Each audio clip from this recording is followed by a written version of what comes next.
أعوذ بالله من الشيطان الرجيم بسم الله الرحمن الرحيم إن الله وملائكته يصلون على النبي يا أيها الذين آمنوا صلوا عليه وسلموا تسليما اللهم صل وسلم على سيدنا محمد وعلى آل سيدنا محمد كما صليت على سيدنا إبراهيم وعلى آل سيدنا إبراهيم اللهم بارك على سيدنا محمد وعلى آل سيدنا محمد كما باركت على سيدنا إبراهيم وعلى آل سيدنا إبراهيم في العالمين إنك حميد مجيد. السلام عليكم ورحمة الله تعالى وبركاته.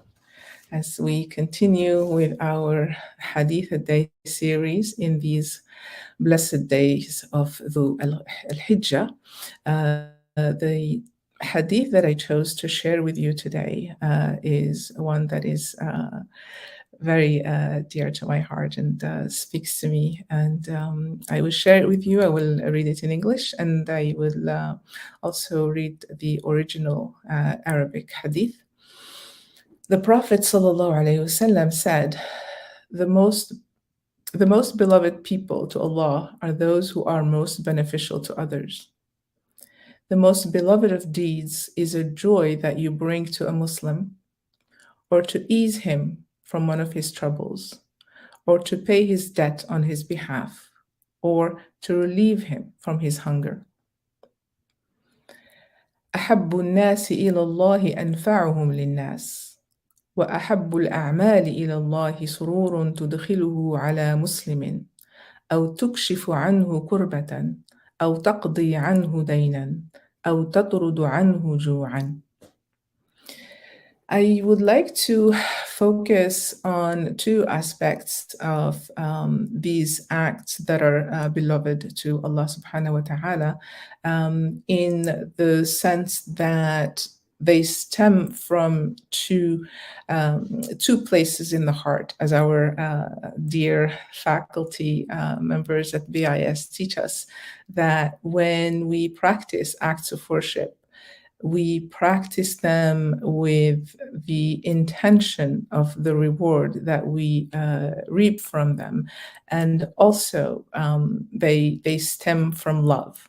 And when we practice these acts of worship out of love, we are activating some divine attributes that are within us, that are innate, that we are born with, that we are called to emulate.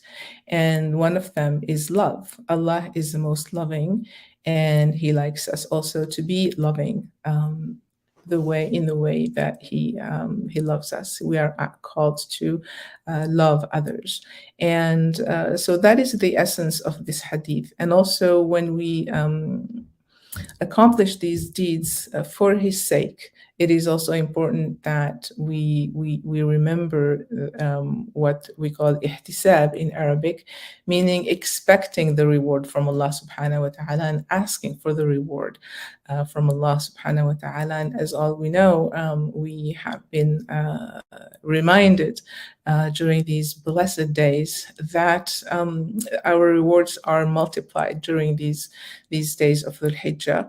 And this is a good time for us to multiply these good deeds. So when we also follow this advice of Rasulullah sallallahu alaihi wasallam, we're also reenacting his tradition of caring, of selflessness, of being there for others.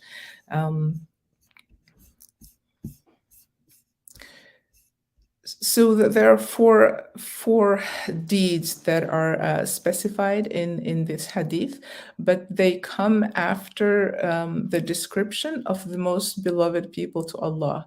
Who are the most beloved people to Allah? They are the ones who are most beneficial to others.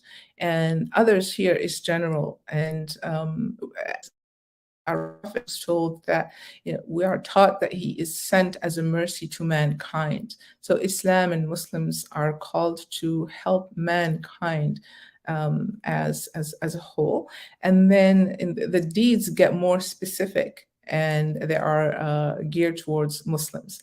So the first of these is a joy that you bring to a Muslim, and to ease him or her from his or her troubles. So this is a focus here. The focus here is on emotional support, being there emotionally for our brothers and sisters in times of need, and helping them find joy in their lives, and ease them of their troubles when we're able to.